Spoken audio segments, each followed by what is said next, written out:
প্রিয় ছাত্রছাত্রী, সবাই ভালো আছো? আজ আমি এসেছি দ্বাদশ শ্রেণীর পাঠ্য তৃতীয় সেমিস্টারের অন্তর্গত পাবলো নেরুদার লেখা একটা কবিতা, তার সঙ্গে এই কবিতাটার বিষয়বস্তু নিয়ে বা লাইন ধরে আমি তোমাদের সামনে আলোচনা করব। তো আলোচনায় যাওয়ার আগে প্রথম কবি সম্পর্কে দু চার কথা একটু জানতে হবে তোমাদেরকে।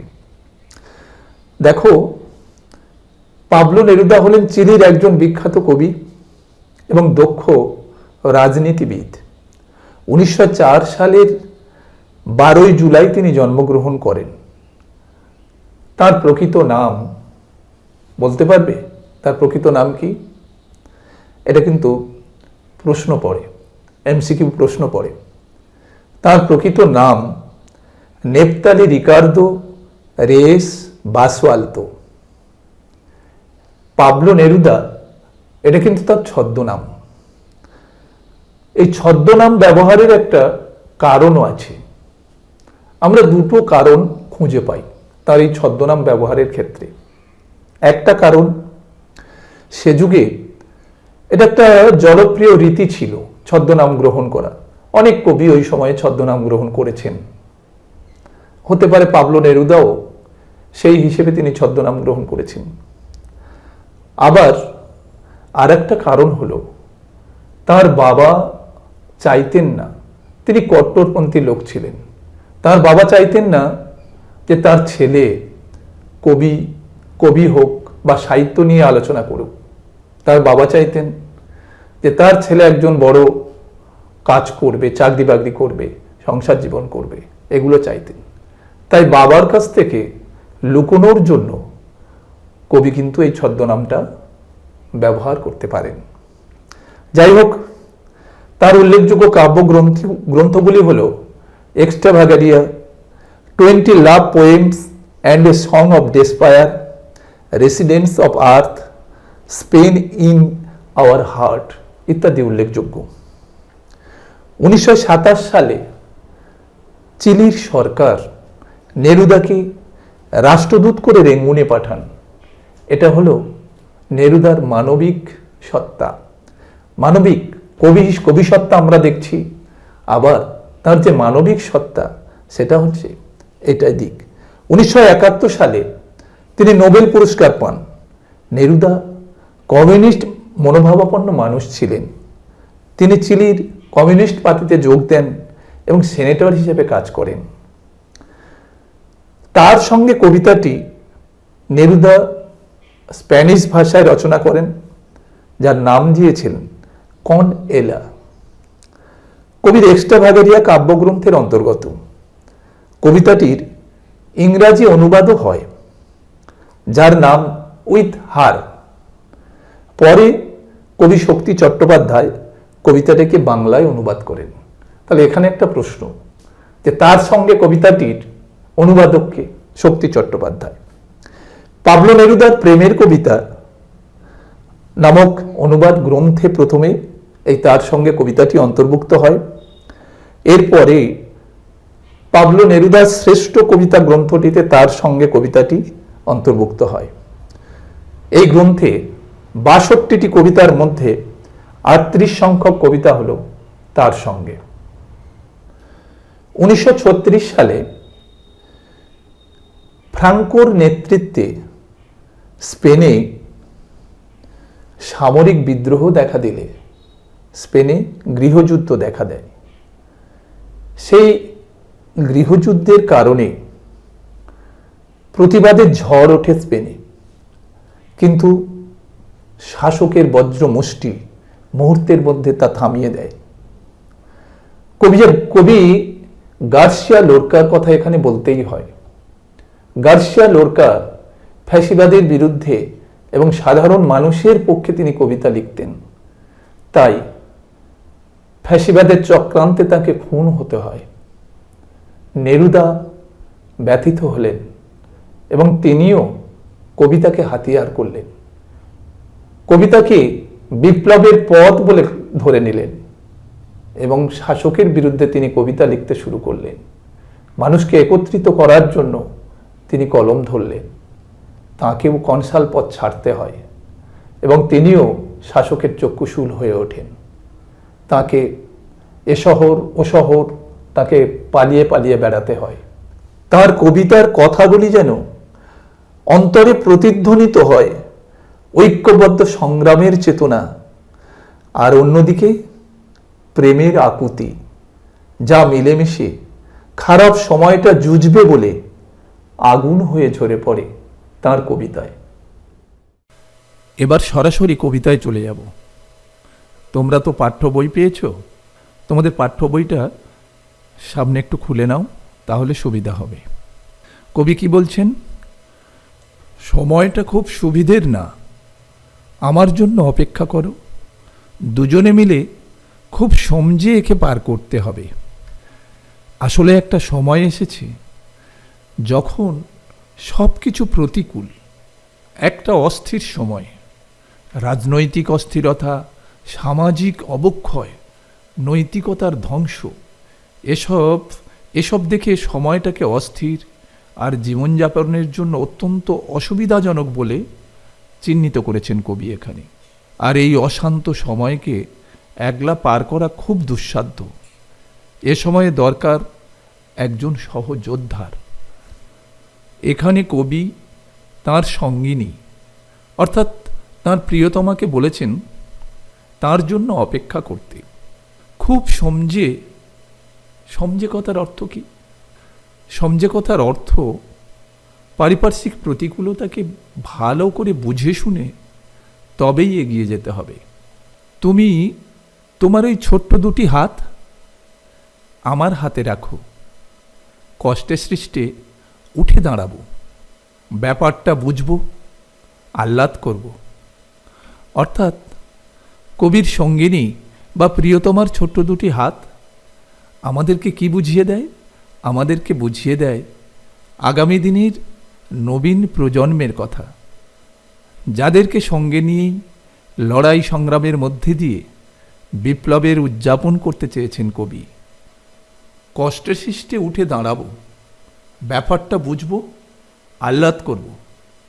অর্থাৎ এ লড়াই কিন্তু সহজ নয়। আঘাতে লুটিয়ে পড়ার পর আবার উঠে দাঁড়াতে হবে। তীব্র কষ্ট, বেদনা, যন্ত্রণাকে পরাস্ত করে উঠে দাঁড়াতে হবে এই অস্থির সময়ের মাটিতে। পরবর্তী যে সময় বা পরবর্তীতে যে আঘাত আসতে পারে আঘাত, সেগুলোও কবি ভালো করে বুঝে নিতে চান। আর তারপর তাদের পায়ের তলার মাটি শক্ত করে আনন্দে মেতে উঠতে চান তারা আহ্লাদ করতে চান। এরপর কবি কি বলেছেন? আমরা আবার সেরকম এক জুড়ি, যারা স্থানে অস্থানে বেঁচে পড়তে এসেছে, পাথরে ফাটলেও যাদের বাসা বানাতে আটকায়নি। এখানে আমরা কি দেখছি? কবি তাঁর সঙ্গিনীকে, তাঁর প্রিয়তমাকে আশ্বাস দিচ্ছেন।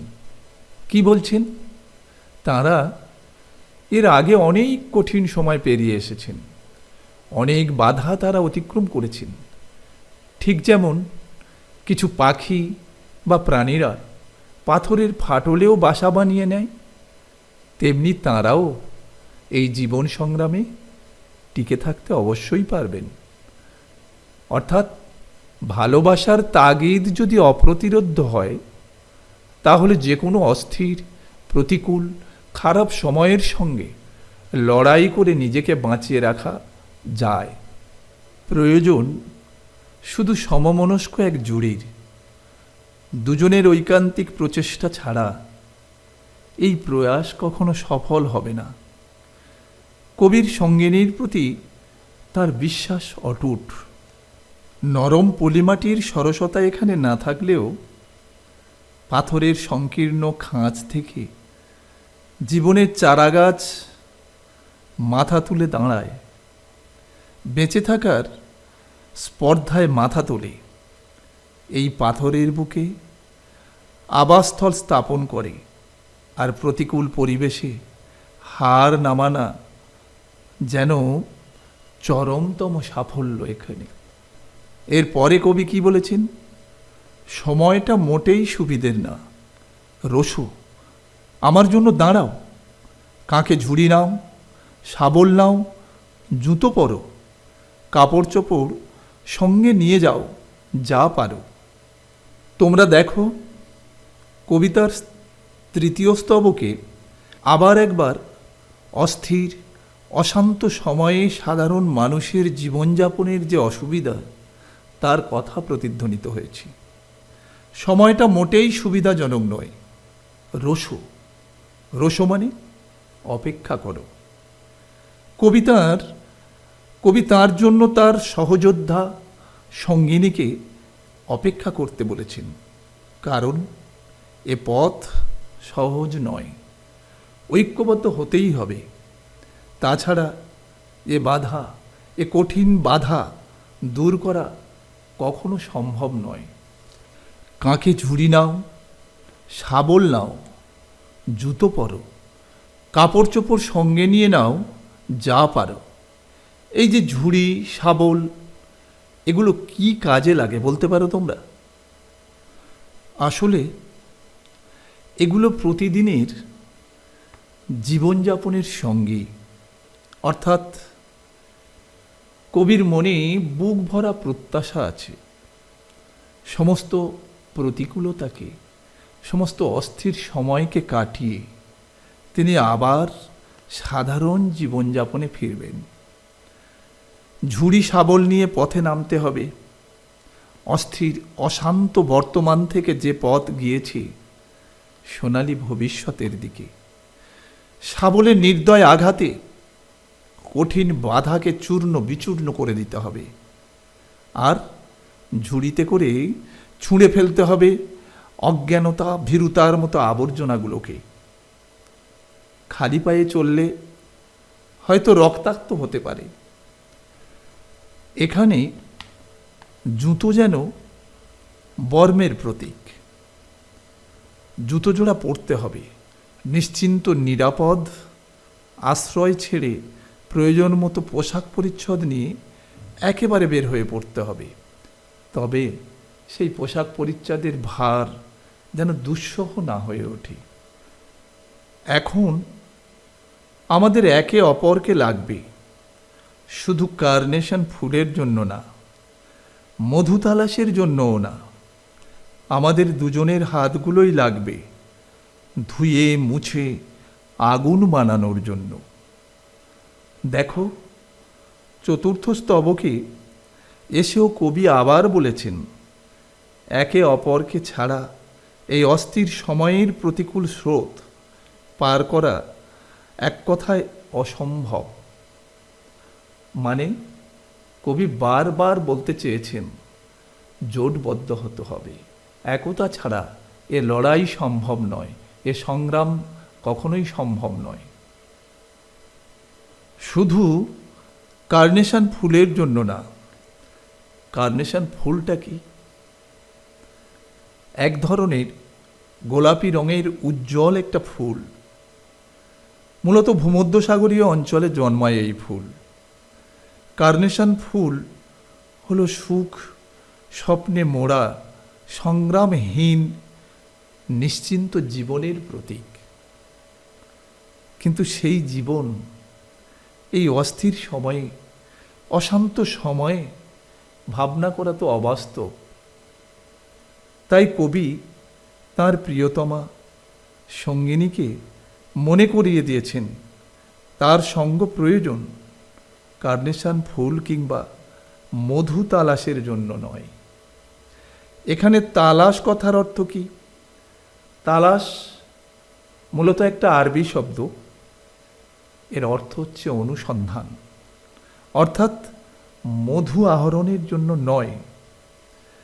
সামনে কঠিন বাধা, সেই বাধাকে সরানোর জন্য শক্তিশালী হাতের প্রয়োজন।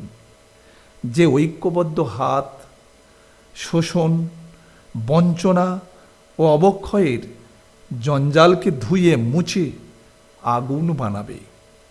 এ আগুন আসলে বিপ্লবের আগুন, এ আগুন লড়াইয়ের আগুন, এ আগুন সংগ্রামের আগুন।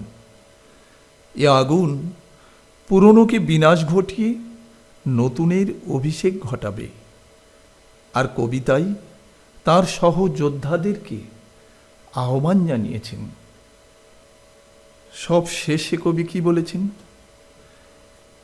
এই যে সুবিধের নয় সময়টা, মাথা যতই উঁচু করুক, আমরা আমাদের 4 হাত 4 চোখে একে যুঝবই।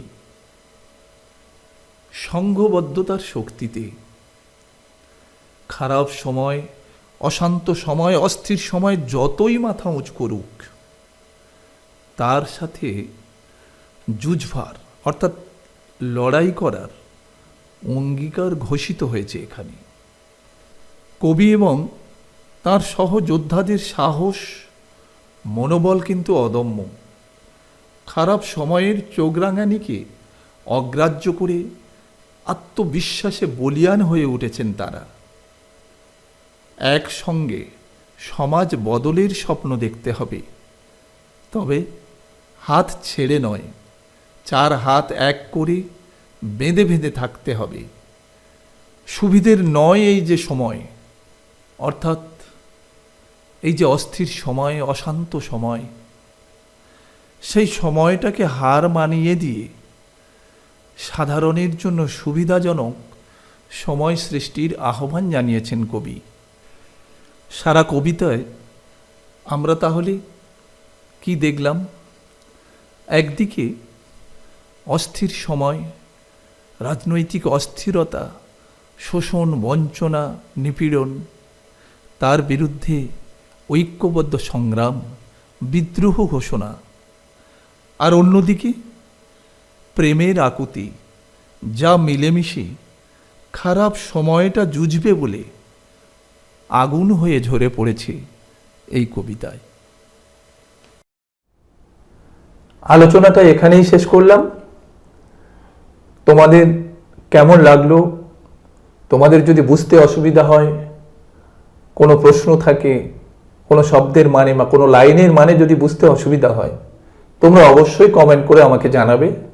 আমি পরবর্তী ভিডিওতে তোমাদের সব প্রশ্নের উত্তর দেব। তোমরা ভালো থেকো, ভালো করে পড়াশোনা করো, এগিয়ে যাও। আসছি।